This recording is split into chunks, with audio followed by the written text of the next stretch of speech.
Good afternoon, everyone. This is Rob Odell of Wheaton Wealth Partners. I want to welcome you to our educational webinar series. Today's session is The Doctor is In, the Future of Healthcare in America.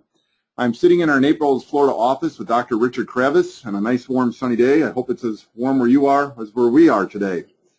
A couple of items of business before we begin. The first thing I want to point out is that we will be taking questions as we go. To ask a question, look to the bottom right of your screen and you'll see a chat box, kind of like an instant message. While we go through, if you have a question, feel free to type it in and I will take the question and hopefully they'll ask the doctor the question if it's appropriate. However, if I think he's going to cover that question later in the materials, I may not ask the question at that point in time. It is my pleasure to introduce to you my friend, Dr. Richard Kravis. Dr. Richard Kravis is a undergrad of University of Miami and went to med school at Ross University in New York City. He did his residency at New York Medical. He's board certified in internal medicine. He began practicing medicine in Naples, Florida in 2002. However, prior to coming to Naples, he was in Texas for 25 years on the board of Health Texas, a Baylor 501c3 organization with over 300 primary care physicians. He began Concierge Medicine 9 years ago in 2005 and is considered one of the thought leaders in Concierge Medicine. So with that, it is my pleasure to introduce to you Dr. Richard Kravis. Thanks, Ron. Appreciate being here today. I want to talk a little bit about my view on the healthcare in America and talk to you a little bit about some of the changes that will be going on. I do like the title. It says the future of healthcare in America and the doctor is in. One thing we probably should put in there is really Back to the Future, similar to that movie that was out there, because a lot of what we're doing now, if you really think about it, is things that we did in the past. And so that should tell you a little bit about where healthcare has gone. I want to talk to you a little bit about today's healthcare system and some of the issues that are obviously a concern. One is the fear of the rising costs, availability of the physician, accessibility, denied claims, loss of insurance, people that will unfortunately find out that the healthcare system is broken when they get sick. So when they're healthy, they may think the healthcare system is fine, but when they finally get very ill, they finally get a true realization of what's going on within the healthcare system. There's a lot of issues going on. Primary care physicians certainly are not making the kind of money that many physicians or many patients think they're making. Primary care physicians have certainly been squeezed over the past 20 years. As far as salary, Medicare really is a socialized program to some degree, and that income stream has been decreasing. So more and more we're finding physicians are seeing a very high volume of patients, 30 to 40 patients a day. And again, if you do the math, you'll see that's going to come out to 10 to 15 minutes per patient, which we're already seeing. Tremendous amount of paperwork, obviously an ongoing issue. More and more doctors are having difficulty keeping up with the paperwork and obviously having to hire more folks to do it. Also, it's now being mandated that physicians be involved with what we call the digital world. Certainly they need to have electronic medical records. For the larger groups, not a problem, but certainly for a remote physician who may be in a rural area who has a small practice, this is a very significant decision and it's costing them a significant amount of money, and many of them are opting not even to be involved with that. Many are certainly retiring, again, many different reasons, as we will review, and many are joining larger healthcare systems. Here in Naples, for example, we've seen a good portion of our cardiologists join one healthcare system. Living large and taking charge, I like that. Large healthcare systems, a lot of things are changing again. If you think back about 20 years ago, it was not uncommon for the very large healthcare systems, first starting in California, to actually be buying and actually bringing in and concentrating more primary care physicians in their system. This went on for probably about 5 or 7 years, and over time they realized that, it wasn't exactly what they thought it was, and many of them then started divesting themselves of this type of system. Still to this day, we're starting to see a resurgence again of primary care physicians being bought out. Then they started buying the specialists. Again, primary care in itself has never been a big money maker. It's pretty much always been a break-even issue. When healthcare systems look at primary care, in most cases they've always had to supplement the system, and basically they seem to make the profit on the down road stream, which encompass some of the specialty care, some of the issues as it relates to ancillary. More and more, you're going to see that there's a rise in the physician assistants and nurse practitioners. We're already seeing that. I think in the future, what we may be seeing is the physician taking more of a leadership role in coordinating the allied healthcare specialist. For example, I do believe there'll be a day when it will almost be very rare for a patient to see a physician for routine care. I think the physician will be there more to just coordinate PAs, nurse practitioners, and I don't think that time is too far away. From my perspective, I think it's only 5 to 6 years away before that is truly the routine. I also believe that within 5 to 10 years, it may not be a big issue with much of the public because they're going to think that's the norm. Money, again, where does it come from with the healthcare system? It's not truly primary care based. It's truly, if you look at it, comes from ancillary procedures, specialty care, surgeries, things such as this. Is there a potential conflict of interest? There certainly may be as these systems get larger, and many of these systems are mandating to their physicians that the referral source stay within their system, stay within their subspecialist, and they are not being referred out. Sometimes that's not always the smartest choice when some of your best subspecialists or your best maybe ancillary equipment may be somewhere else. Dr. Kravis, a question came in. Can you give a little more specific example on the conflict of interest? Well, again, I think there is a conflict of interest. What we're finding is many of the groups that are being formed now are what we call subspecialty groups and primary care together. They're referred to as vertically integrated groups. With these vertically integrated groups, again, primary care is not the strong piece in reference to profit. Many of these organizations, whether they be a private organization or even sometimes a healthcare system, will certainly encourage, if not mandate, that, again, these referrals stay within that healthcare system. Is that always the best choice? Once again, I do not believe that is always the best choice, and I think we're losing some of our freedoms to that respect. That's a nice slide.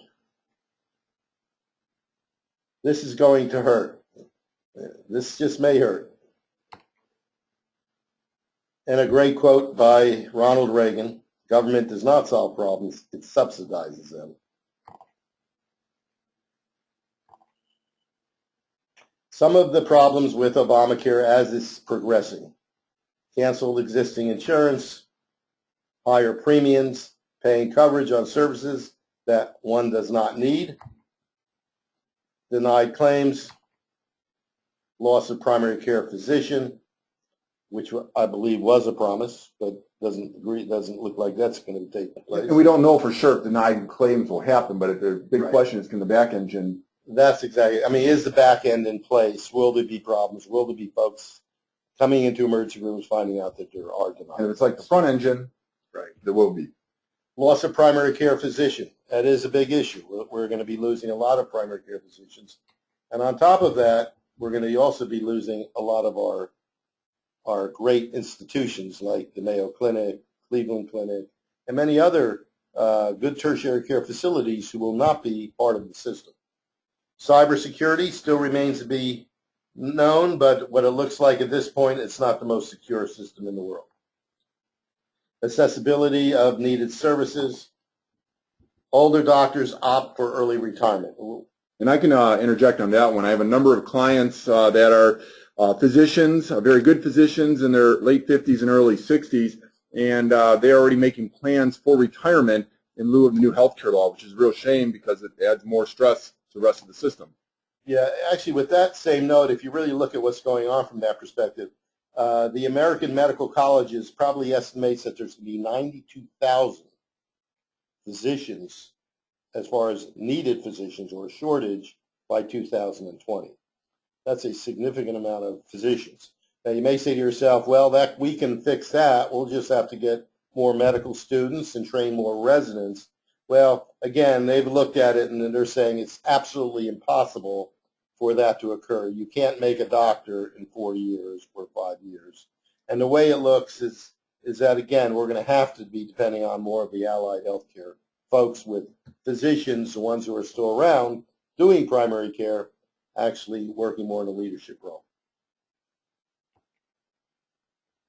Again, migration of quality doctors into business models, which we'll discuss a little bit more, concierge medicine, and fee-for-service. So there's going to be many different delivery systems. Concierge is one I think you'll be seeing very shortly. More and more folks actually we're going to a pure fee-for-service directed type of process where you'll go into an office and they'll give you, this is what we charge for each procedure. And I think it will be more competitive. I think more and more of them will be opting out of an insurance type program where you will pay cash or you will pay them, and then you will go ahead and get it taken care of through your insurance. In fact, on that vein, I have a friend in Atlanta that his business is just fee for service, and it's kind of lack of a better term, it's like Groupon for medical services. Right. And it is definitely the future. It's actually very transparent. I mean, yeah. You can see exactly when, and more folks are going to look at it and be very competitive. Okay, what is concierge medicine? Everybody's seeing a lot of different programs out there, and we're seeing different versions. This is a very general term, but again, concierge medicine does enhance relationships between patient and primary care physician. The patient can expect more time to be spent, easier accessibility, and helping navigating the medical maze.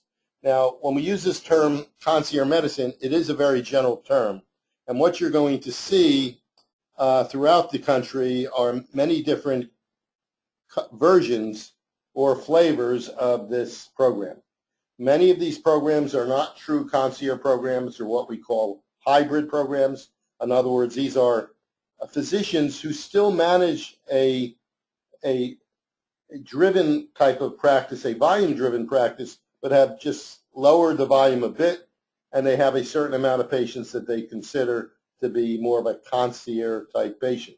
These are not full concierge programs, and these are programs, as we can discuss down the line, you'll see really cannot offer some of the same things that a pure concierge program can offer. You're also going to see that there's differences amongst what's offered amongst concierge medicine. I'll try to give you a quick overview in a few moments on the typical program that we have here in Naples, and you might be able to see the differences between some programs. If anybody's interested in looking at different programs, I would certainly suggest that you look at some of the things that we're doing, and then when you do compare different programs, you look at these programs and come to a conclusion yourself on what it is you might need. Now, maybe if you're healthy and young, you may look at these programs and say, you know, all I need is an access to care. If that's all you need, then there's multiple programs out there that will not offer many of the things I'm going to discuss, but it may be all you need. So the beauty of concierge medicine is you'll have the freedom of choosing the program that might be right for you. Okay. Why concierge medicine is becoming so popular? Well, a lot of different reasons, but we'll go through some of them. The current system, obviously, there's longer waits for appointments. Typically, when you call a physician, it may be 3 to 4 days, or maybe 3 to 4 weeks, or it might even be months before that physician will see you. Under concierge mode, obviously, immediate appointments, typically within 24 hours, is usually the norm. Long waits in the doctor's office. So you finally get in to see your doctor after waiting for a while, and you find out that you might have waited for 45 minutes, an hour, and again, sometimes longer. Concierge medicine, although there'll be a nice waiting room, those waiting rooms really are not utilized much because they'll get you right through. Current system, shorter visits. Again, we've discussed the math. If a high volume doctor is seeing 30 to 40 patients a day, you do the math. It's 10 to 15 minutes per patient. And that's really not long enough to take care of all the patient's needs. There's no appointed time from a concierge perspective. Many times when you make an appointment, they have at least an hour that you have to discuss the issues. Physical exams many times can be even 2 to 3 hours. Limited contact with doctor, as opposed to doctors typically always available. You'll typically will not find many PAs, nurse practitioners, in a concierge program. Limited services, as opposed to a full service. No direct hospital coverage, no house calls, no rehab, skilled care coverage, as opposed to hospital care in the hospital. Now, this is important because somewhere along the line, I'd say probably about 15, 20 years ago, there was a disconnect in medicine, and that was when we started developing the hospitalist program. Now, hospitalists are very good physicians. Typically, they tend to all be internal medicine, but they do not have practices outside of the hospital. They tend to have a rotational type of system. When somebody gets admitted through the emergency room, it's pretty much the luck of the draw. This will be the physician who takes care of you in the hospital. Although it's not a bad scenario to have hospitalists, the ideal scenario is still have your physician follow you in the hospital when you're there, having your physician who knows you best still helping to supervise your care. From a house call perspective, although it's not the majority of visits in a concierge program, there are times when a patient cannot get out to the office, and again, this house call perspective does exist. Same with rehab facilities, skilled care. There are times when we get very ill, we cannot go home. We need to get more of a transitional care type setting. And again, even in these settings, you'll find your concierge physician will be following, when in a normal practice, they will not. So truly, there's a limited role for physicians and a much more comprehensive role for physicians under a concierge mode. Again, there appears to be a true disconnect between the physician and patient over the years. Concierge medicine is really bringing that back. And as I mentioned before, it's kind of like that movie, Back to the Future, because when you really think of what a concierge medicine doctor does, he's really delivering care like your physician once did 30 years ago.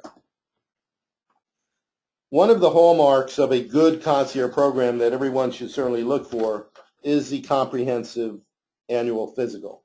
From my perspective, I think that is the most important piece of the program. If most of you have ever gone and had executive physicals, whether it be at the Mayo or the Cleveland Clinic or Baylor or any tertiary care facility, you'll notice it's much more comprehensive. These are similar type of physicals that you'll find in a good comprehensive exam. I can give you an example of what some of ours includes, and then you can certainly, if looking at other programs, you can have a benchmark to see whether theirs includes some of these same things. And Dr. Travis, just before you get into this section here, just got a question came in from a viewer from Atlanta, Georgia. What is the role of insurance and Medicare in concierge medicine? Yeah. That's a really good question, because you're going to find there's different ways that concierge medicine deals with Medicare. I would say a good percentage of concierge physicians actually have opted out of the Medicare program. Now, what that means to a patient is not that much, except for the fact that they will not get a bill from that concierge doctor. Once that doctor opts out of Medicare, basically he's signing a contract with Medicare and to the patient that they will not get any further bills from that physician. That, for example, let's say the physician saw the patient every day in the hospital. Let's say the patient had to come in every day in the office. EKGs were obtained, drew lab work. Outside of the lab work, which is a separate entity in itself, where obviously the lab company bills Medicare, there's no charge to the patient. Now, you'll also find that some percentage of concierge doctors do accept assignment. Now, when a doctor accepts assignment, basically he's saying to Medicare that we will accept whatever you pay us, but we will by law have to send that patient a bill for any copays and, for example, that 20%. So we looked at, there was a time that we did it that way, but I'd say a few years ago, we decided to opt out and just opt out of Medicare. It was easier for our patients. They didn't agree, they really didn't want to get a small bill for $30 or $40 and not after paying a membership fee. So you're going to find that, again, from a perspective in Medicare, it really doesn't mean much to the patient except for they're not going to get a bill from the concierge doctor. Obviously, they still need their Medicare insurance when seeing subspecialists, when getting tests done. So it has no effect on any of those tests. How about for those under 65 who are not eligible for Medicare? And that's up to the physician. There are some physicians who still do contract with many of the other insurance companies. They have the option that they can, because it's separate from Medicare, that they can still bill the insurance company and accept their assignment. I know a lot of concierge physicians, including our own, that we typically don't. It's not even worth our while sometimes to bill. We're not a high volume practice, and sometimes it'll cost you more money to hire somebody to send the bill out than it is to bill. So again, you're going to find there's differences amongst practice with that. Great. All right, what is the comprehensive annual physical? And again, I'm going to describe to you a little bit about our program, but I should give you, again, a good baseline on what other programs might look like, or I should say should look like. From our perspective, the coronary risk assessment is very important. And the reason why I say that, we're all worried about breast cancer and colon cancer and all the different forms of cancers, but when you really look at, in the end, what causes more morbidity and mortality in this country, it's atherosclerosis, or hardening of the arteries, and that has to do with the coronary risk assessment. So part of our coronary risk assessment is some specialized testing.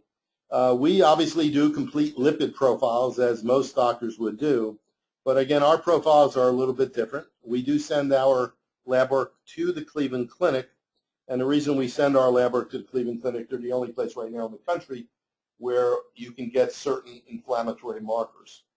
Contrary to popular belief, a lot of folks believe that lipids is the true cause of why people develop coronary artery disease. Well, we've over the years have learned that that obviously is not correct, that 50% of individuals who do develop significant atherosclerosis or coronary artery disease, who require bypass surgery or have heart attacks, 50% of these individuals, when you look at it, you'll find they never had a problem with their lipids. And what I mean by that is cholesterol or triglycerides or LDL. So you may ask yourself, well, so what's the problem with coronary artery disease? Why are we all developing it as we get older? Well, the going hypothesis or thought process right now is a good reason why many of us are still getting disease has to do not only with genetics, but has to do with oxidative stress and inflammatory processes. Unfortunately, there have never been very good markers out there for this.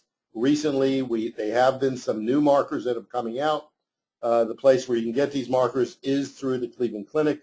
So when we draw our assessment, we actually send our blood work also up to the Cleveland Clinic and have them do these inflammatory markers such as myeloperoxidase plaque 2, also some genetic factors such as Lp(a), and we look for some of these independent risks.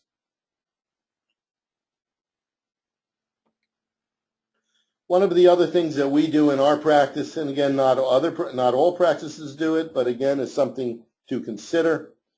It's okay to be looking at inflammatory markers and looking at lipids, but are there other ways to be determining whether individuals could be a higher risk for developing heart attacks and coronary artery disease? For many years, we've looked at CT scans, and more we're now utilizing these ultra-fast CT scans, which we refer to as heart scores, to give us a better idea of what the risk of that patient is. Now, unfortunately, insurance companies will not pay for screening tests. Medicare will not pay for screening tests. So we actually pay for this ourselves, or I should say the patient pays for it because it's part of the overall fee. So we certainly like to have the occasional heart score where we look for calcifications of the coronary arteries. There's a high correlation between the amount of calcification one has and the amount of disease. And included in that test, we typically will not waste the scan, and we ask our radiologist to do a CT scan of the chest. If one looks at the risk for developing lung cancer, one will find that by the time you ever see a lung cancer on an X-ray, it's typically too late. We're certainly not going to cure it. And the only ones that we typically do cure are the ones that are typically picked up incidentally, and it's typically with a CT screen, and that's easily fixed with what we call a wedge resection. So the one you can see lung cancer on a CT scan about a year before you'll ever even see it on an X-ray. Electrocardiograms are typical tests that you'll see concierge programs will do in your physician's well-woman exams. Comprehensive lab testing. This is your classic test that you've had before, including CBCs, complete blood counts, looking for anemia, white count, comprehensive metabolic panels that look at your liver functions, kidney functions, blood sugar, electrolytes, bicarb, calcium levels, protein levels, thyroid function tests, PSA levels, all the standard tests that you should be getting. Audiometry screening, as well as, again, a physician comprehensive review of your exam. And this is important because in the end, what we like to do is collect all of the old records and collect all of our lab data and all of the data that we recently got, including some of the old data the patient comes with. And then we would like to sit down with the patient, review it all, make sure it's all in the proper form.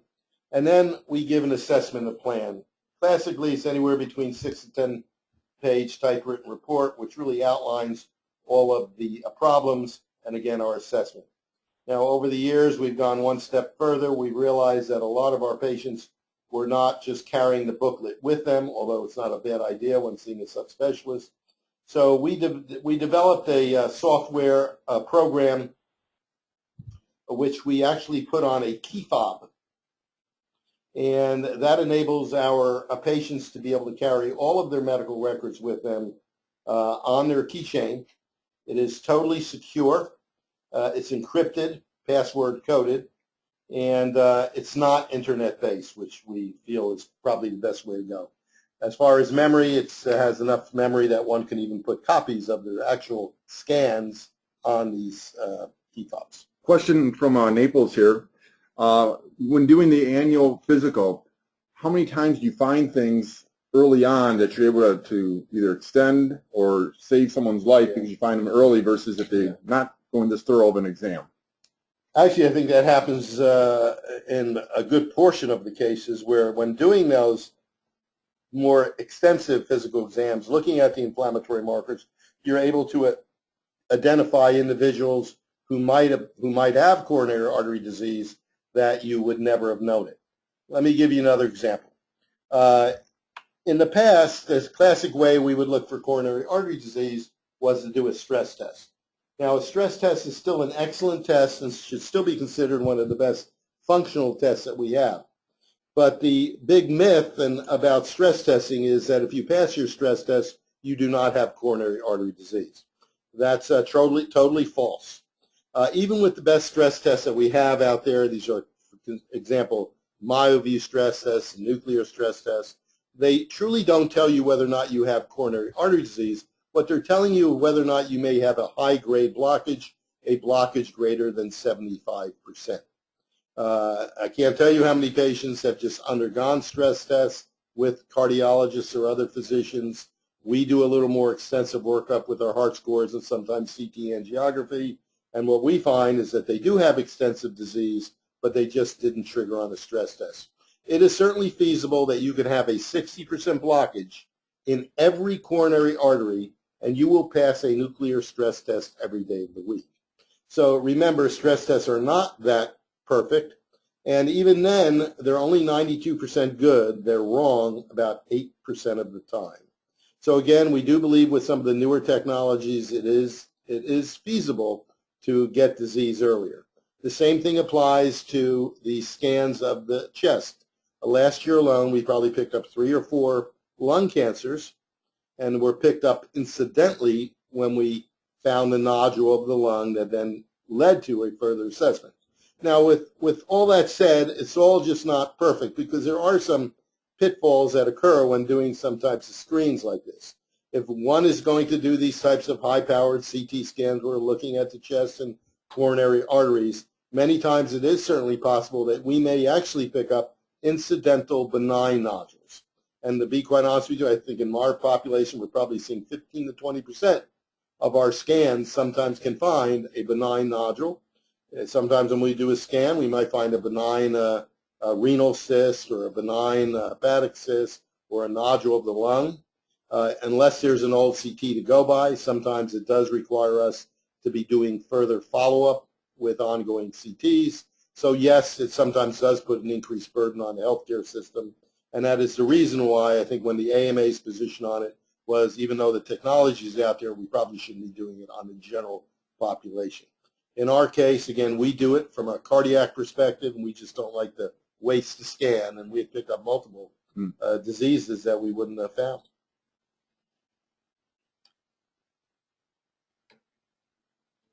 Okay, I want to talk a little bit about how do you choose the right program. And again, there's many different programs out there, and as I go through this, hopefully you'll get a better feel for maybe which program might be right for you. One of the things, obviously, is access. Just because it's a concierge program does not mean that you may get total access. And the reason why I say that, there are many programs out there, concierge programs, that actually have an average of 600 to even 1,000 patients in the program. Now, a program who has about 1,000 patients is not going to be giving you the same access of a program that may have 250 patients. That same program will not be able to do many times house calls, and many times will not be able to really be following you in the hospital. So again, concierge medicine, when looking at it, truly look at the access. What kind of access is it? Typically, you'll get the physician's number. You'll be calling him after hours. You can get him directly. And many times, when you do call, again, you'll be either getting him, or if he's not available, one of his associates. We have to wait for an appointment. Again, it comes down to how large is that concierge program. If it's 1,000 patients or 600 patients, odds are you may not even be getting in within that 24-hour period. If you are, it actually may be a shorter appointment. Will this physician spend time that you need? Now, obviously, that's what a concierge program is all about. Hopefully, that will. These are questions that all should be asked. What's the average time frame that a patient has? It should be noted that most programs will be able to give you all of the time you need. The comprehensive capabilities, again, we already mentioned the physical exam, CT scans of the heart, CTs of the lung, complete testing that even relates to some of the lab work, coordination with the subspecialists, and do they have the ability to work with top-notch subspecialists? This, again, is important. We alluded earlier to the type of system it was. For example, is this concierge program tied to any one hospital system? Is this concierge program tied to certain specialists or any system in itself? Or is the concierge program free to give referrals to any physician, both locally and nationally? A good system should not only be coordinating your care in a local arena, but that physicians should be able to take the time to help coordinate your care, even at a Johns Hopkins or a Mayo Clinic or Cleveland Clinic. And his job is really to help get you to the right people you need to get to and help coordinate that care. Another question coming in here is, does concierge medicine work or integrate with the fee-for-service that's becoming popular in some markets? So if someone needed to get, let's say, an MRA, you decide, and can they go to the fee-for-service world and pick their price. Yeah. I think what you're going to find is you certainly have choices amongst concierge medicine. You can look at what they're offering and what the price is. And there may be ways, and there's some people who believe that with this new Affordable Care Act or Obamacare, which is coming down, there certainly may be ways that concierge medicine works quite well with it.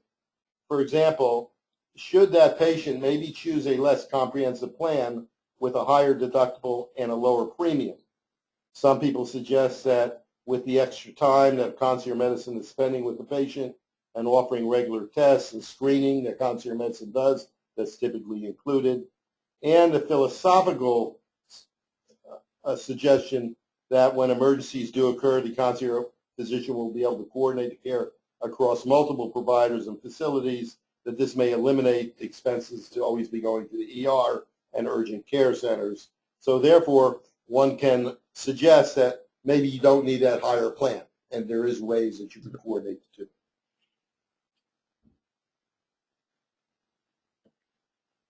House calls, we've already discussed. Again, larger groups, 600, 1,000 patients, they're not going to be able to do house calls.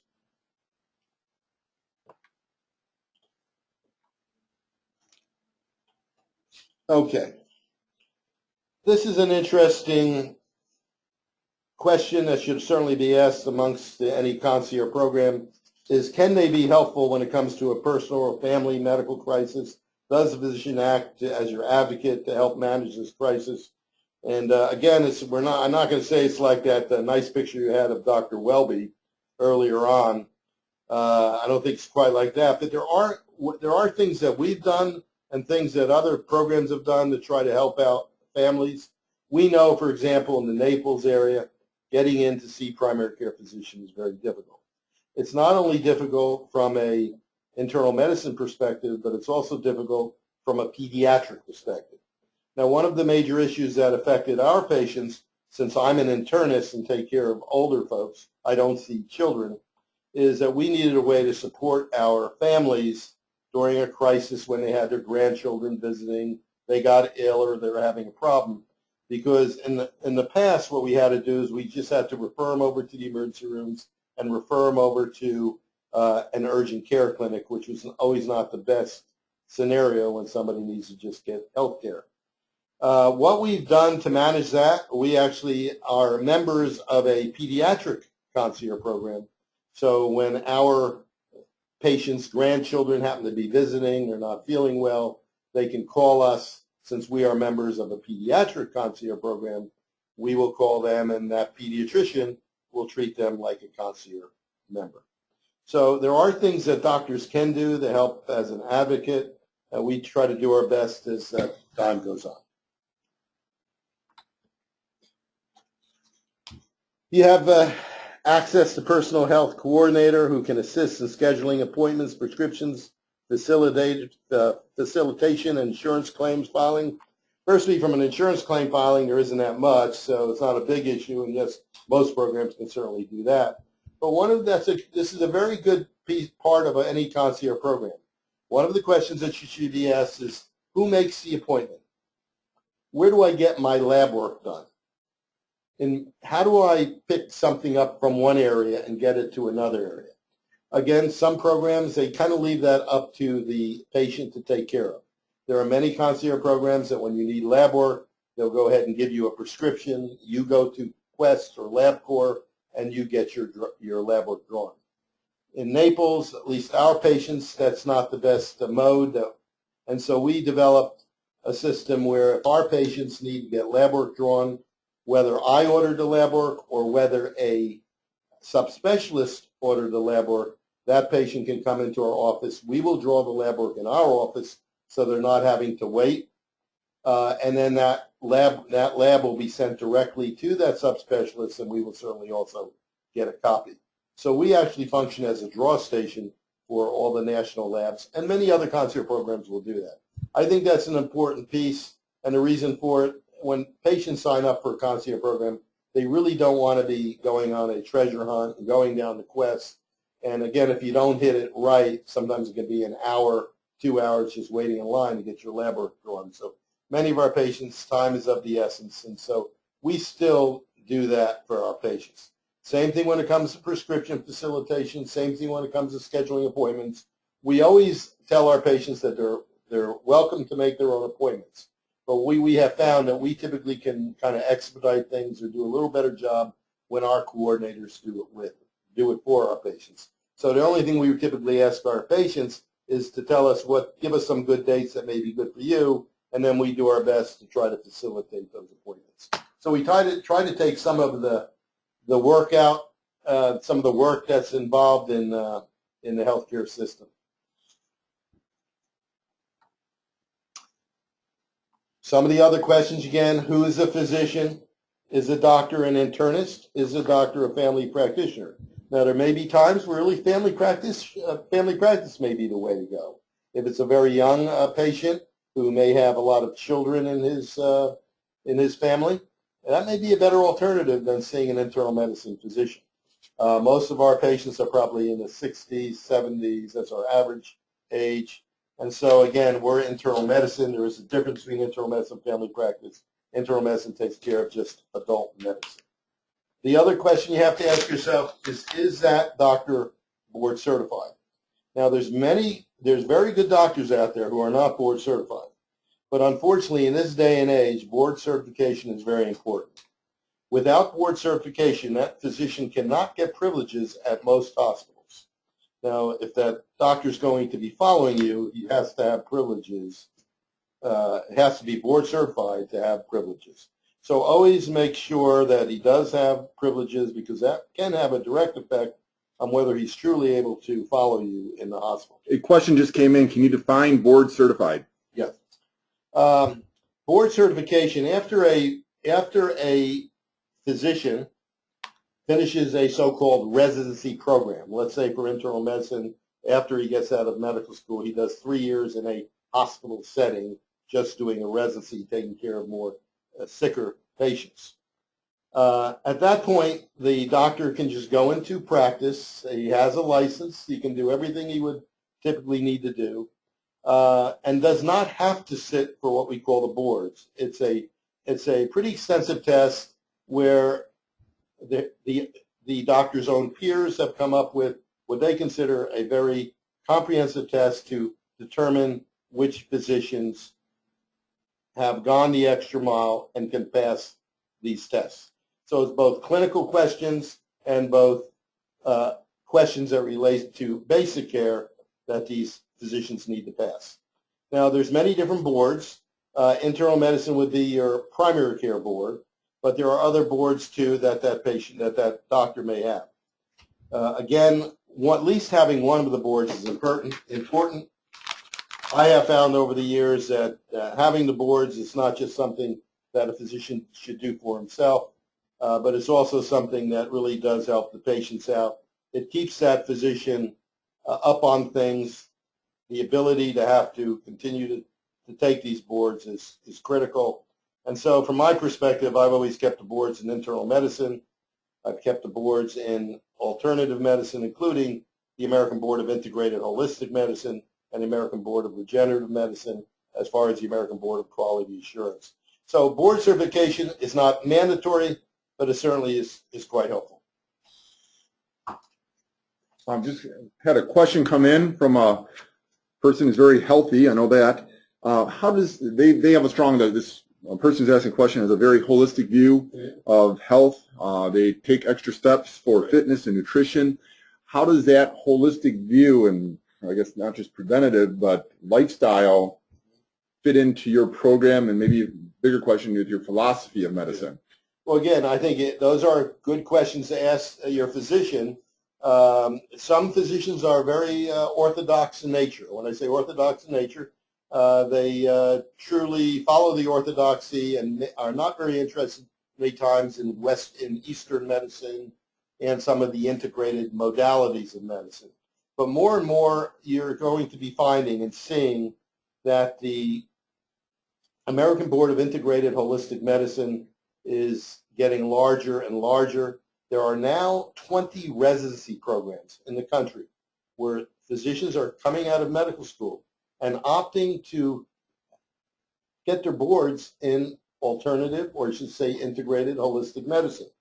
The first program that was ever started was a program started at the University of Arizona by a fellow by the name of Andrew Wiles. You may remember him. He was a botanist years ago at Harvard. So he started the first program. Now, if you go to the Mayo Clinic, Cleveland Clinic, many of your tertiary care programs, you'll actually see that there's a department of integrated holistic medicine. We have found that using orthodox Western medicine, as well as using some of the modalities from integrated or Eastern medicine, that it really is a better approach. It's treating the whole person and not just the disease. And I guess the question is pointed towards your specific program. How do you integrate it, and do you ever see a conflict, a potential conflict of interest? No, I don't see a potential conflict at all. As a matter of fact, from my own perspective, again, as a orthodox trained internist, over the years I became more and more interested from a personal perspective in the integrated approach. So that's what caused me years ago to get certified by the American Board of Integrated Holistic Medicine and also by A4M, which is again the regenerative medicine group. I have found that it gives individuals options. That it's not always the case, for example, when you have a person who has hyperlipidemia or high cholesterol, that you have to opt for a statin drug. Many times it's nutrition. Many times there are other homeopathic ways or holistic ways to treat things.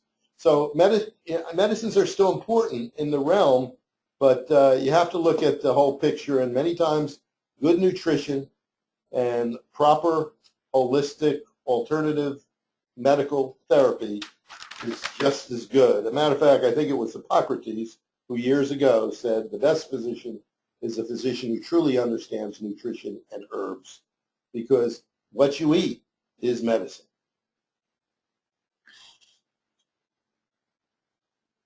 Okay. We mentioned, I think we mentioned a little bit about the background and experience. We certainly want to make sure that they are board certified. And again, the other issue you could ask, and again, we listed some of our hospitals here, but these are things you want to look at. What are the hospitals that you would use? Which would be your preferred hospitals? And what if you didn't end up in that hospital? Would your doctor still be able to follow you? You'll find from a concierge medicine perspective, many times concierge physicians will have privileges in more than one hospital because it's imperative that when their patients end up in that hospital, they be able to follow that patient. Again, who is your physician? Will they coordinate your care when you are in the hospital, and do they have the ability to work with some of the subspecialists? Well, again, any good program should be able to coordinate your care in the hospital. Even if there's hospitals involved, that doctor should be seeing you. And then, unfortunately, there are times when somebody may have the worst diagnosis. And let's say somebody developed a pancreatic carcinoma, pancreatic cancer. It's not the best form of cancer to get. And certainly, I will tell you, we have very fine physicians here in Naples. But if that were the diagnosis, what I would typically tell my patient, and we do, is we refer our patient outside of Naples, and classically to Hopkins or a few other centers where they have tremendous expertise. So it's our job to do what we can to make sure we can expedite our patients getting into the programs at some of these top centers. Over the years, we have found that in the Collier County and the Naples area, we've seen some tremendous improvements in the healthcare system, but there are still times where individuals develop problems where they need that extra subspecialist care that it cannot be done in this type of setting. So overall benefits, saving lives, I believe that's early diagnosis does equate to saving lives and longevity. Access to medical resources when and where you need them. Wellness and prevention. Convenience and service. Continuity of care. It's all both. Still seeing a physician, not seeing a PA, nurse practitioner. And again, I believe in the end, it's a higher quality of health. So I hope that's somewhat helpful. Well, we do have a couple questions coming in that have come in while you've been talking here. I've been trying to ask when appropriate. Yep. This one's out of Wisconsin. For someone who is not in Naples or have exposure to Naples, where can they go to look for find concierge medicine besides Googling? Is there a website or a directory or association? Yes, there are. There's one group, the American Physician for Medical Services. I'll try to get you the information. Maybe you can put it on. We'll do a recap. On it, and then they can look that up. They have a list of many of the concierge programs around the country. You pretty much, you're going to find concierge medicine or this type of medicine really throughout the country. Sure. And it's not only going to be in an urban setting, it's going to be, we're even seeing it in rural settings. Again, you'll see different flavors, maybe a hybrid program, it may be a program that may have more patients. But again, the patient needs to look at it and say, what is it that they really need? Sure. Cost range for a concierge from someone who might have 600 patients to 200 patients. Is it also geographical? Maybe something in a rural area might be less than an urban area. What ranges are you looking at? Obviously, that makes a big difference. Certainly, if somebody's in a very rural area of Georgia, it's not going to be the same system that we probably have in Naples, Florida. Yet, I will tell you that, and it depends, again, how many patients they're seeing and what are they offering. I do not think you're going to get many of the things that we give for example, $1,000. I think that would be on the very low end. So I'm going to tell you I've seen as high as $25,000. So the fee range from $1,000 to $25,000 for annual membership fee range. Okay. It's a very broad range. I'll say the average might be somewhere around 4 or 5 or 6 in that ballpark. Well, for $25,000, I bet you get a new best friend out of the deal. Yeah, I was always wondering about that. Yeah. Have 20 patients. Go golfing with you. Right. Another one, health savings accounts. Do you find many patients paying their concierge membership fee through HSAs, or they use it for other services? Your experience, or do you know? You know, I really don't know. Okay. I mean, from that perspective, I've had some individuals tell me that with their insurance program, they are able to deduct it.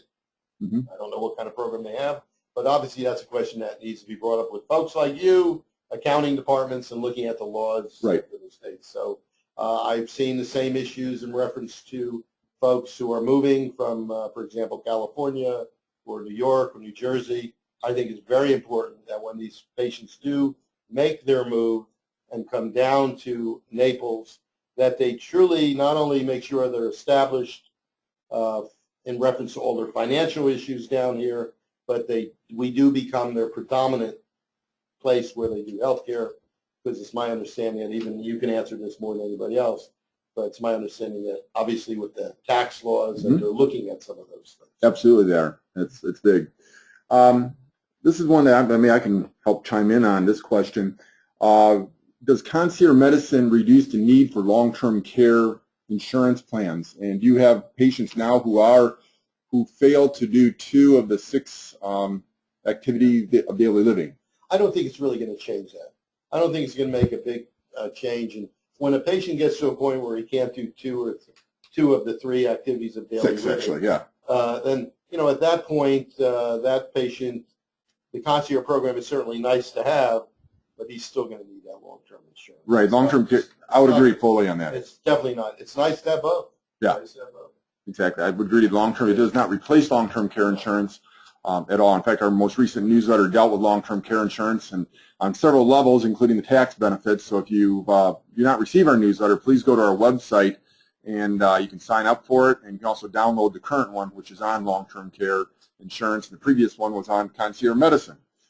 Well, we're just wrapping up. We have 5 minutes to go here. I think I got all the questions asked here. If there's any other questions coming in, I don't see them. Well, Rich, I really want to thank you for your time today. And based on the questions and that came in, there seemed to be a high level of interest, and we'd love to have you come back sometime and maybe do another webinar on either concierge medicine or another topic. I'd love to do it, Ron. I appreciate being here. All right. Well, for those of you listening, we want to thank you for your time. Look forward to future educational webinars in the future. And if you know somebody who might be interested in attending these webinars, please feel free to refer them to our website, sign them up for our newsletter, and they will receive notices as they become available. Typically, we do the webinars on a quarterly basis, and it's purely educational. Also, this webinar was recorded, so we will have recordings made available. We had a number of people who were unable to attend today but requested the recording, as well as we can make available the slides that you saw here today. If you'd like a copy, please contact Lillian at Wheaton Wealth Partners, And I think I got all my items of business done here, and Heather has not chatted in to remind me of something. So with that being said, I want to thank you. Have a great rest of your Tuesday. Have a good day.